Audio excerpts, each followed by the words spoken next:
We also know that the biggest driver of the federal debt is Medicare costs. Nothing else comes close. We could implement every cut that the House of Representatives right now has proposed, and it would not make a dent in our long-term budget.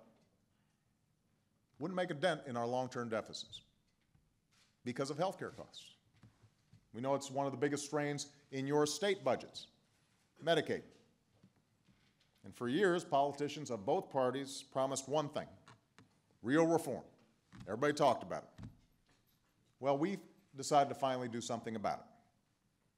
To create a structure that would preserve our system of private health insurance, would protect our consumers from the worst abuses of insurance companies, would create competition and lower costs by putting in place new exchanges run by the states where Americans could pool together to increase their purchasing power and select from various plans to choose what's best for them.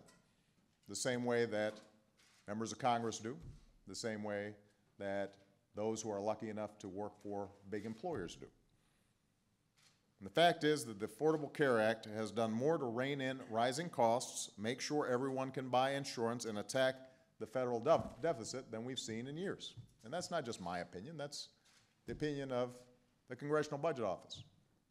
Nonpartisan, the same one that puts out numbers that when it's handy to go after me, people trot out and say, boy, look at these numbers. So they're saying we're saving $1 trillion because of this act on our health care costs. Otherwise, we'd be $1 trillion more in the red. And that's something that we should build on, not break down. Now, that doesn't mean that the job of health care reform is complete. We still have to implement the law, and we have to implement it in a smart and non-bureaucratic way. I know that many of you have asked for flexibility for your states under this law. In fact, I agree with Mitt Romney, who recently said he's proud of what he accomplished on health care in Massachusetts and supports giving states the power to determine their own health care solutions. He's right. Alabama's not going to have exactly the same needs as Massachusetts or California or North Dakota.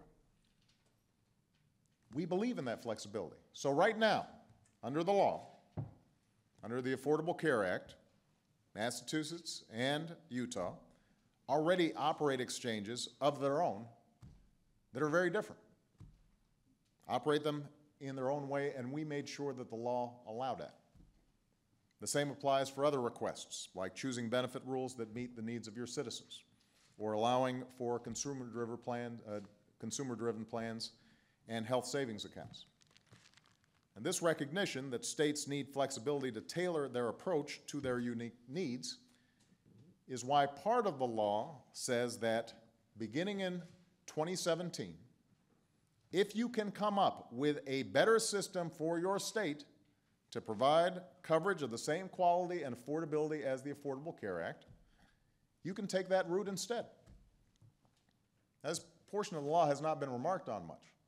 It says, by 2017, you have a better way of doing it? Help yourself. Go ahead.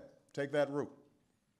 Now, some folks have said, well, that's not soon enough. So a few weeks ago, Oregon Senator Ron Wyden, a Democrat, and Massachusetts Senator Scott Brown, a Republican, and Louisiana Senator Mary Landrieu, they proposed legislation that would accelerate that provision. So it would allow states to apply for such a waiver by 2014 instead of 2017.